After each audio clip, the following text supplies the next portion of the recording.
ዛሬ አንድ ሰው የሆነ ጥያቄ ጠየቀኝና ያንን ጥያቄ ለመመለስ ቤት ውስጥ የነበሩኝን መጽሐፍቶች ማገላበጥ ጀመርኩና በጣም አዘንኩኝና እስቲ ሀዘኔን ላካፍላችሁ። የምሬን ነው የምላችሁ፣ ሀዘኔን ላካፍላችሁ ብዬ ነውና የሚገርማችሁ ነገር መደርደሪያ ላይ መዝገበ ቃላት ትላላችሁ፣ ስዕላዊ መዝገበ ቃላት፣ የታሪክ መጽሐፍት ትላላችሁ፣ ኤቲስቶች የሚጠቀሙባቸው መጽሐፍት ትላላችሁ፣ ወጎች መጽሐፍት ትላላችሁ፣ የልብ ወለድ መጽሐፍት፣ የታሪክ መጽሐፍት፣ የሃይማኖት መጽሐፍት፣ እጅግ በጣም ብዙ መጽሐፍት አሉኝና በፊት በወር አንድ ጊዜ ቢያንስ ሁለት መጽሐፍ አንድ መጽሐፍ ወይ በቃ እንደዚህ ባለኝ የሆነች ከትራንስፖርት ባተራረፍኳት ካልገዛው በጣም ያበሳጨኝ ነበር። አዲስ ነገር አዲስ መጽሐፍ ካልያዝኩኝ ካፌም ሲሄድ ታክሲ ውስጥም ባስ ውስጥ ምንም ቦታ ላይ ሲሄድ የሆነች ነገር እያነበብኩ ካልሄድኩ ማታ የሆነ ነገር አንብቤ ወደ መኝታዬ ካልሄድኩ እጅግ በጣም ይከፋኝ ነበረ። የሚገርማችሁ ነገር አሁን ያለሁበትን ማንነት፣ አሁን ያለሁበትን አስተሳሰብ፣ አሁን ያለሁበትን ሁኔታ የሰሩኝ እነዚህ መጽሐፍት ነበሩ። የሆነ ወረቀት የሆነ ነገር ከተጻፈበት የምንም ሃይማኖት ይሁን የምንም ሃይማኖት፣ የምንም ፍልስፍና ይሁን የምንም ፍልስፍና፣ የምንም ዕውቀት ይሁን የምንም ዕውቀት ሳላነብ አላልፍም ነበርና በእርግጠኝነት ማናችንም አናስታውስም። እኔ ላስታውስ አልቻልኩም።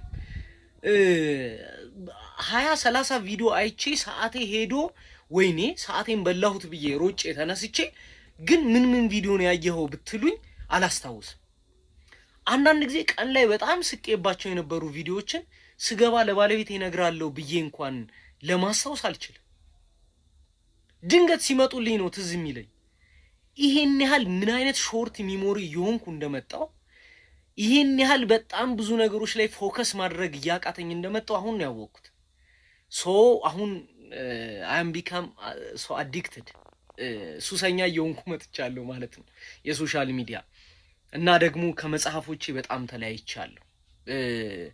እና አንዳንድ ጊዜ እኛ የመጣንበት እኛ ያደግንበት ነገር ከብዙ ነገር ጠብቆ ብዙ ነገር እንድናውቅ አድርጎናል። አሁን ዓለምን በአንድ እጃችን በአንድ ስልካችን ውስጥ መጨበጣችን ብዙ ነገር እንድናውቅ ያደረገን ይመስላችኋል። ነገር ግን ተሳስተናል። ጥርስን ሰው አውቃለሁ አሁን አይ ዶንት ኖ። በፊት ግን 20 30 40 ቁጥሮች በቃላችን ነበር የምንይዘው። ስለዚህ ሶሻል ሚዲያ በጣም ብዙ ነገሮችንን እያጠፋል። በጣም እንዴት ልጆቻችንን እንድንጠብቅ፣ እንዴት እኛ ራሳችንን ፕሮቴክት እናርግ፣ ባለን ጊዜ ቢያንስ የተወሰነ ያክል እንፍጨርጨር፣ እንዴት እናርግ? እስኪ ሐሳብ ካላችሁ ወይም የኔ ስሜት እናንተ ጋር ካለ ወይ እኔ ብቻ ከሆንኩ የጨለልኩት አላቅም። እና ዛሬ እንዳጋጣሚ ይሄ ሲሰማኝ ነውና አሹ ሰላም ነህ? እንዴት ነህ? ማን ነው? ይህን ፊት ታውቀዋለህ? በደንብ ነው የምታውቀው፣ እንተዋወቃለን።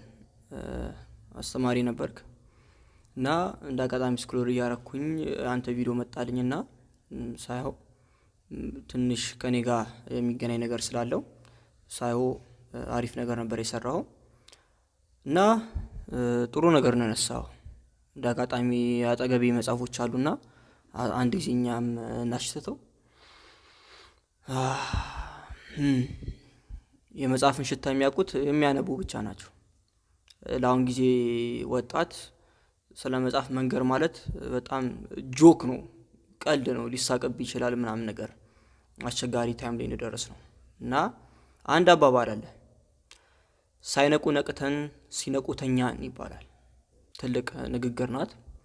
እና እኔም ሃይስኩል አካባቢ ነበረ በደንብ ዲቴል ማንበብ የጀመርኩት መጽሐፎችን እና በዛ ታይም በቃ መጽሐፎችን እየተቀበልኩ ምን ይችላል ራስ እየገዛው መጽሐፍ ቤት ሲሄድ አንድ መጽሐፍ ይዤ አልወጣም ነበር። 5-6 መጽሐፎችን ነበር ይዤ የምወጣው፣ እየወጣው እለዋለሁ እና በዛ ታይም ያው የጃችን ነገር አለ እና ወጣቱ እንዲህ ማንበብ ማለት በዛ ሰዓት በጣም ነበር ሙድ ያዘለ። አሁን ይበልጥ ነው እና who cares ማንንም አልሰማም ነበር እና ነባለ የሚያነቡ ጓደኞቼም አሉና ክላስም ከክላስ ውጪም ሰፈር ውስጥ ማን ነገር እና ያነበብኩኝ ምናምን በቃ ውስጤ ላይ የሚነግረኝ ነገር አለ፣ የሆነ ነገር እንደሚፈጠር ፊቸር ማለት ነው። እና ያነበብኩኝ በቃ መጽሐፎችን አንባለሁ አልመርጥም፣ አያቸዋለሁ። አይቼው እርሱ ከተመቸኝ እርሱ ብቻ አይደለም ያው ከጀርባ ከመጽሐፉ ጀርባ አንዳንድ ሀሳቦች ይጠቀሳሉና እነሱን ከተመቹኝ እያነሳው አነባለሁ እና ታውቃለሁ የኔ መጽሐፍ ደንበኞቼ ምናምን ሲሄድ 5 መጽሐፍ ማን ይዤ እወጣለሁ። እንደውም ለምሳሌ ስቆይ የጠፋ ነገር እባላለሁ እና በጣም ያስደስተኝ አሁንም ድረስ መጽሐፍ ቤት ገብቶ እንደዚህ ማየት እንኳን ባልገዛ እንኳን እንደዚህ አይቶ መውጣት መጽሐፎች የተደረደሩትን ማለት ነው። እና ይሄን ያህል ነበር እና ብዙ መጽሐፍ አነብ ነበረ። አልহামዱሊላህ ደግነቱ የሚያነቡ ጓደኞቼ ነበሩ እና በአጋጣሚ አጠገቤ አለ የሚገርም መጽሐፍ አለ። ይሄን ለሚያውቁት ሌላ አሉ ባዮግራፊ ነገር ታውቃለህ። በጣም ወሳኝ መጽሐፍ አለ። ይሄን ሌላ አለ ሳይኮሎጂ ምናምን ብዙ ሰዎች ያወራሉ። ግን እስቲ ይሄንን የሚያውቁ ሰው አለ? ይሄንን እቺ መጽሐፍ ሌላም አለ። ሁሉም ጋር ገብተናል። እነ ሲድኒም አሉ እነ ሲድኒ ሼልደን በፊክሽን ነገሮች ማለት ነው። እና ያው ለመፈላሰፍም ለማወዛገብ ሞክረው ትንሽ ርቀት ሄዱ አሉ። ወሾ አይተናቸዋል። ታሪኮችን ፊክሽንም ገብተናል። ወግ ግጥሞች ምናምን በቃ አይተናቸዋል። እንተውቃለን። ንግግር ይገባል። የሚገባቸው ወጣቶችም አሉ። እና እንደውም የሆነ ሳሌ እናት ሚል መጽሐፍ አለ ቪዲዮ ላይ ካያችሁት በ3 ቀን ነበር የጨረስኩት። ብዙ ገጽ ነው፣ ወፍራም መጽሐፍ ነው ምናምን ነገር ለማንበብ ትንሽ ያስቸግራል። ራሻ አካባቢ የተጻፈ ነው ማክሲም ጎርኪ እና በ3 ቀን ማለት በቃ እንደዚህ ነበር መጽሐፎች የሚጨርሰው። በወር አይደለም በወር በሳምንት 2 መጽሐፍ 3 መጽሐፍ ነገር መጨረስበት ታይም ነበረ። እና ከዛን እያነባው እስቲ ማነባለው። ብዙ ጊዜ ሰው ከማንበብ የሚዘናጋው ሲጠየቅ ለምን አታነብሳ ከስራ ጋር ሄደም ምናምን ነገር ይላል። ከስራ ጋር ለመሄድ ሳይሆን የመጀመሪያው ነገር ፍላጎት ነው። ለየትኛውም ነገር ወጣቱ ማወቅ ያለበት ፍላጎት ካለው በየትኛውም ሰዓት ማድረግ ይችላል። በየትኛውም ሰዓት አንተ ስፖርተኛ ነህ፣ አና ቪዲዮ ሳይ እንደ ስፖርተኛ ነህ እና ብረት እያነሳ ማንበብ ትችላለህ። በጣም ትልቅ ፍላጎት ሲኖር ማለት ነው። እያነሳ በአንድ እጅ የባይ እየሰራክ በግራ እጅ ማንበብ ትችላለህ፣ ፍላጎት ሲኖር ማለት ነው። እና ግን ያው ስራውም ሲደራብ ሶሻል ሚዲያ የሚባልም ነገር መጣ። እሱም አለ እዛ ላይ አዲክት አድርጎታል። ስፔሻሊ ቲክቶክ ዘሞስ ፖይዝነስ ሆነ አፕሊኬሽን ምለው እስካሁን ከተሰሩት አፕሊኬሽኖች መርዛማ ምለው ቲክቶክ ነው። እና እነዚህ በጣም ኮንትሮል አድርጎታል ወጣቱን። ሾርት ሚሞሪ የምትለው ድሮም በደንብ አሪፍ ሚሞሪ አልነበረም ወጣቱ ጋር ይሻል። የመጨረሻው እኛ አሁን የመጨረሻ የ90ዎቹ ልጆች ነን እኛ ማለት ነው። እና ከኛ በኋላ የመጣው ትውልድ በጣም የሆነ የተበላሸ ትውልድ ብዬ የምጠራው ነው። የተበላሸ ስላችሁ በምን መሰላችሁ? ፊዚካሊ ራሱ አሁን ስታያቸው ነገር ወይ ረዝመው ወይ የሆነ ግልጽ መሆኑ ነገር ስታዩ የሆነ በቃ የተቀየሩ ይመስላችኋል። ግን የሆነ ውስጣችሁ የሆነ ነገር የገባ ነገር አለና ትክክል አይደለም። አሁን የመጣው ትውልድ ማይንዱ አሳሰቡና ነገር ትክክል አይደለም። እና ምን ልላችሁ ነው እኛ ማይንድ ይሻል የ90ዎቹ አካባቢ ትንሽ ተርፏል። ከብዙ ነገሮች የተረፈ ትውልድ ነውና ወጣቱ ሾርት ሚሞሪ ሆኗል። ይሄ ሶሻል ሚዲያ ከተጨመረለት በኋላ ደግሞ በጣም ደካማ እየሆነ መጣ። በቃ በተለይ ቲክቶክ ከመጣ በኋላ በቃ የደነዘዘ ትውልድ ነው መጣው፣ ድንዝዝ ያለ ማለት ነው። እና አሁን እንዳልከው ሰዎች የሚያነቡ ወጣቶች አሉ። በዛው ልክ ደግሞ በጣም የሚበረታቱ በጣም ጀግና የምላቸው በጣም ለማንበብ የሚሞክሩ አሉ። በጣም ጎበዝ ናቸው። እና እኔም ኤክስፒሪየንስ አለኝ ብዙ ባነበብኩት ብዙ አመታትን ማለት ነው። ያለፉትን አመታቶች ስቲል አሁን የሚያነብኩት ስለሆነ ጨዋታው ምንድነው ሲስተም ነው። የሆነ ነገር ምናነብ ከሆነ ምናነብበት ወይና የምናነብበት ኢንቫይሮንመንት ወስኗል። ምን ጊዜ ማለት ለምሳሌ እኔ አሁን ቲክቶክ እየሰራው ነው። ቲክቶክ ጀምራለሁ፣ በቅርብ ነው የጀመርኩት እና ይይዘናል። የሆነ የቲክቶክ እንትኖች ያውቁታል። ቲክቶክ የሚለቁ ሰዎች ምናምን ነገር ይሄው ሚዝ ታይም አለ። ነገር ግን ቀድሞ ዴቨሎፕ ያደረገው ማይንድ ሴት ካለና ሲስተም ካለ አንድ ሰው ያደርጋል፣ ማድረግ ይችላል። ማንበብ አይከብደውም። ቢያንስ ልዩነቱ ምንድነው? በ3 ቀን ይጨርስ የነበረ በሳምንት ሊያደርገው ይችላል። በሳምንት ይጨርስ የነበረ በወር ሊያደርገው ይችላል። ነገር ግን እስቲ ይቀጥላል ማንበቡን ማለት ነው። እና ሚሞሪ እንዳልከው ነው በጣም ሾርት እየሆነ መጥቷል። በቃ አጫጭር ኮንተንቶች በጣም ገዳይ እንደሆኑ እየሳቁ ነው የሚናገሩት ሰዎቹ። ያው የምታውቋቸው ቪዲዮ አይታችሁ ከነበረ እየሳቁ ነው የሚናገሩት ምን ያለ እንደበከሉን ስለሚያውቁት ማለት ነው። እና መጽሐፍን ለማንበብ ያው ትልቁ ነገር ፍላጎት ነው። አልহামዱሊላህ የመጀመሪያው ለሰው ልጆች የመጣው ወይ መለኮታዊ ቃል አንብብ የሚል ነው። ምን ማለት ነው? ከማንበብ ጀርባ ብዙ ተአምሮች አሉ። አንብብ የሚለው ቃል የመጀመሪያው ከፈጣሪው ሲመጣ ከአላህ ሱብሃነሁ ወተዓላ ለረሱል አለይሂ ሰላቱ ወሰላም ሲመጣላቸው ለነብዩ መሐመድ ማለት ነው። አንብብ የሚለው ቃል መጀመሪያ የተሰጣቸው ከማንበብ ጀርባ ብዙ ተአምር ቢኖር ነው የመጀመሪያ ቃል እንደዚህ ሊሆን ይችላል። እና ሰው ካላነበበ ማይንዱ በጣም ለብዙ ነገሮች ነው የሚጋለጠው። በቀላሉ ማኒፑሌት ይደረጋል። ነገራቶችን አይገጣጥም። እንደ ፐዝል ነው። መጽሐፍ የሚያነብ ሰው ፐዝሎችን ቶሎ ይፈታል። ምክንያቱም እንዳልክኝ አንተ እንደነገርከን በብዙ መጽሐፎች ስላነበብክ በየትኛውም አጀንዳ ላይ የሆነ ሀሳብ ጣል ማድረግ ትችላለህ። ምን ማለት ነው? ኮኔክት ይደራረገው ላይታል እና የሚያነብ ወጣትም የሆነ ችግር ሲገጥመው ሊሆን ይችላል፣ የሆነ ነገር ሲያጋጥመው እንደ ፐዝል የሚገጣጠማቸው ይሄን ሀሳብ ከሆነ መጽሐፍ ላይ አንቦታል፣ አንዱን ከሆነ ቦታ አንቦታል፣ አንዱን ከሆነ ቦታ አንቦታል፣ ይገጣጠማቸውና ያ ነገር ሶልቭ ማድረግ ይችላል። ማይንዱ በዚህ ልክ ነው የሚሰራው። በጣም ይፈጥናል። ብዙ ነገሮችን ኮኔክት ማድረግ ይችላል። ብቃት አለው ማለት ነው። እና አሁን ላይ የማያነብ ነው ችግር ይፈጥራሉ። ሶሻል ሚዲያ የሚያጨናንቀው ያላነበበ ነው። ትንሽ የሆነ ድምፅ ስላገኘ ምናምን ነገር መጥቶ ብዙ ነገር ለመናገር ይሞክራል። አሁን ግን ከዚህ በኋላ አይኖርም። እኔ የማገኘው ካለ ፊት ለፊት አምጥቼ ነው እዚህ ማናግረው ማለት ነው። ምንም የወጣቱ ችግር መፈታት አለበት። ማንም ኢንፍሉዌንሰር ነኝ ብሎ ብዙ ፎሎወር አለኝ ብሎ የማይሆን አጀንዳ ካቀረበ መልስ እንሰጥበታለን። ምንም ከዚህ በኋላ ወደኋላ እኔ አልልም። መተናል እና ያው እንዳልኩ ፍላጎት ነው። ከፍላጎት በኋላ ደግሞ ኢንቫይሮንመንቱ ማስተካከል ነው። ከተስተካከለ በኋላ ሲስተም ዘርግቶ በሲስተም ውስጥ መሄድ ነው፣ መጓዝ ነው። እና ምንድነው ትልቁ ጨዋታ? ኮንትሮል ማድረግ ነው። ሶሻል ሚዲያን ኮንትሮል ማድረግ ነው። አሁን ያልገባው ነገር አሁን ቲክቶክን አለመጠቀም አይችልም። ይጠቀማል። እየገባ ቪዲዮችን ያያል። መልስ የሚሰጥም ከሆነ ይሰጣል። የሚሰጠው ኮሜንት አለ፣ ብዙ ነገሮችን ያያል። ወጣቱም እንደዚህ መረጃ ነገር ብሎ ይገባል። ትልቁ ጨዋታ ኮንትሮል ማድረግ ነው። አፕሊኬሽኑ ቲክቶክን ኮንትሮል ማድረግ። አሁን ህዝቡን ተቆጣጥሮታል፣ ወጣቱን ተቆጣጥሮታል። አፕሊኬሽኑ ወጣቱ አፕሊኬሽኑ መቆጣጠር ነው ያለበት በቀላሉ። እኔ ቲክቶክ የመጣ ሰዓት ኮሮና አካባቢ ነው እኛ ሀገር የታወቀው። የዛ ታይም አንዳንድ ደቂቃ ነበረ፣ በጣም የሌለ ታስሬ ነበር። እና እስቲ አንድ ቆይ ሜድ እያለብኝ ቆይ አንድ ቪዲዮ ስክሎር እያልኩ ይረፍድብኛል። ስል ውስጥ ላይ ጥያቄ ይመጣል። እንዴ ነገር የተቆጣጠረ ነው፣ የሆነ መፍትሄ ነገር ማዘጋጀት አለበት። ዴይ ቱ ዴይ ይሄ ነገር እየመጣ መጨረሻ ላይ አንድ ዘዴ ዘየድኩኝ። ምናልባት የምትሰሙ ወጣቶች አሪፍ መንገድ በቀላሉ ኮንትሮል ለማድረግ እና ቤት ብዙ መጽሐፎች አሉ እንዳያችሁት ማለት ነገር ተደርድሯል ማለት አስቀምጫቸው ነበረ።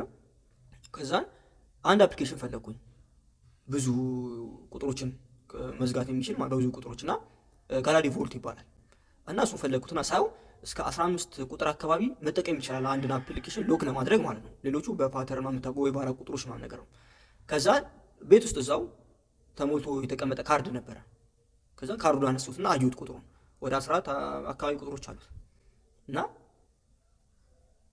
ከዛ ላይ ሁለት ቁጥሮችን ወሰድኩኝና ትናንሽ የአራት ማዕዘን ቁጥር ወረቀቶችን እየቀደድኩኝ ካርዱ ላይ አዩት ሁለት ቁጥር አንዱ አራት ማዕዘን ቁጥር ወረቀት ላይ ጽፈዋለሁ። የጻፍኩኝ ወደ 6-7 አካባቢ ወረቀቶች መጡልኝ።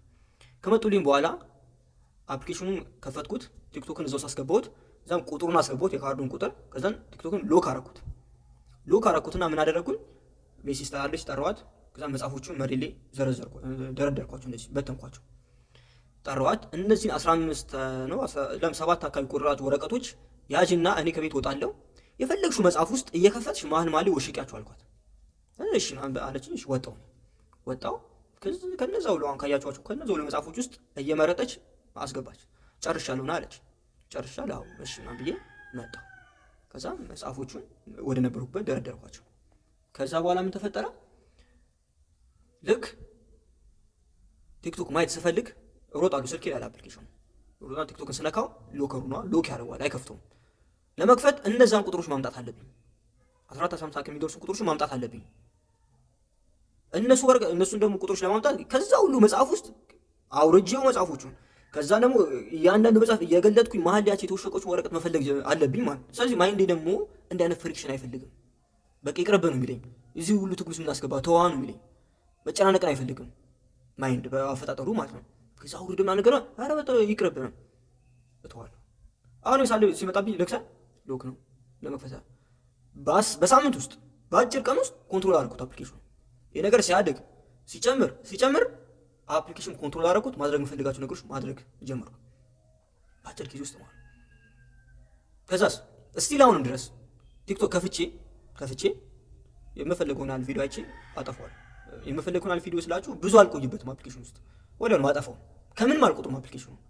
አሁን መልቀቅ ስለጀመርኩ እየገባው የሚመልሳቸው ሜሴጆች ነገር ይኖራሉ።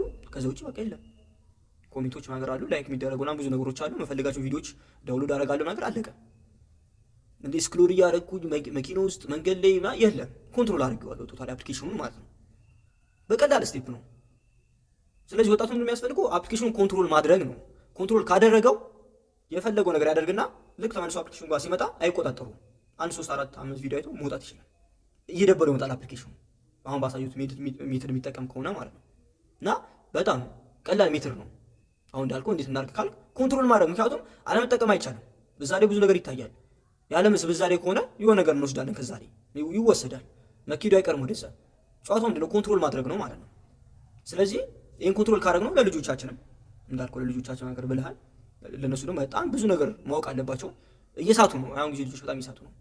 እና በእንደዚህ አይነት ሜትድ ኮንትሮል ማድረግ አፕሊኬሽኑ፣ ከዛ በኋላ የፈለግኩ ማድረግ ትችላለህ።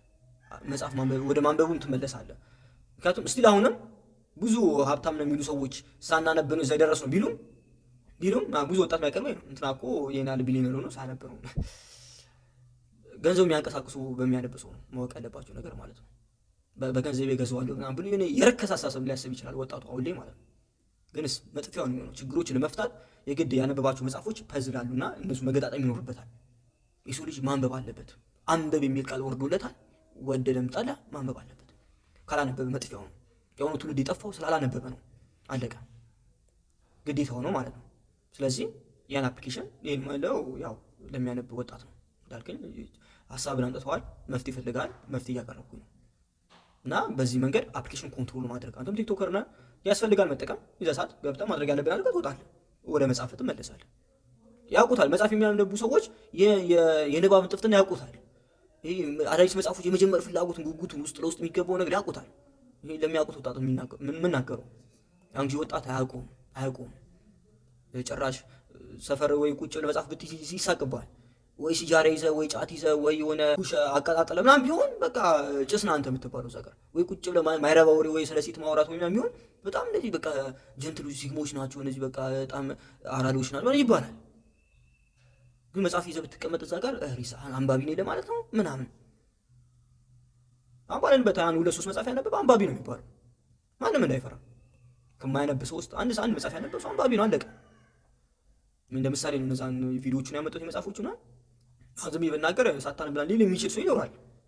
ግን አይተነዋል፣ አንብበናል። እስቲ አሁን እናነባለን መጽሐፍ። ያውቁታል፣ የሚያነቡ ሰዎች ያውቁታል። እና ይሄን ለማለት ነው እንደ መፍትሄ ኮንትሮል ማድረግ ነው አፕሊኬሽኑ። ወደፊት እናያለን፣ ብዙ ችግሮችን እንፈታለን። ወጣቱ ብዙ ችግር ውስጥ ነው የገባው እና በዚህ ሜተድ እንዳልኩ መፍትሄ ፈልገ ነበረ። ያው ከተማሪ ከመጣ መፍትሄ አለ ማለት ነው። እና ደግሞ ያው መተናል አንዳንድ የተሳሳተ ሜሴጅ የሚያስተላልፍ ሰው ካለ መልስ እንሰጥበታለን። ያው ጂማ አካባቢ ነው ያለው፣ እዛ ሰፈርም እንመጣለን። ለመፍትሄው ግን አሪፍ መፍትሄ ይመስለኛል ብቻ ሰው ነው አሪፍ መፍትሄ ነው ይሄ። ወጣቱ አውቆ ቢጠቀምበት። ታርጌቱ ማድረግ ያለበት አፕሊኬሽኑን ማጥፋት ሳይሆን ኮንትሮል ማድረግ፣ አፕሊኬሽኑን መቆጣጠር፣ ከአፕሊኬሽኑ በላይ መሆን ነው። እና ያው የማያነብ ወጣት አሁን ማረፈደ። አንበብ የሚል ቃል ለሰው ልጅ መጥቷል፣ የመጀመሪያው ቃል። ስለዚህ ማንበብ አለበት። የሚያነብ ሰውም ከዚህ በፊት ያቆመ መቀጠል አለበት። ያው ሌላም ጥያቄዎች ካሉ እንመልሳለን።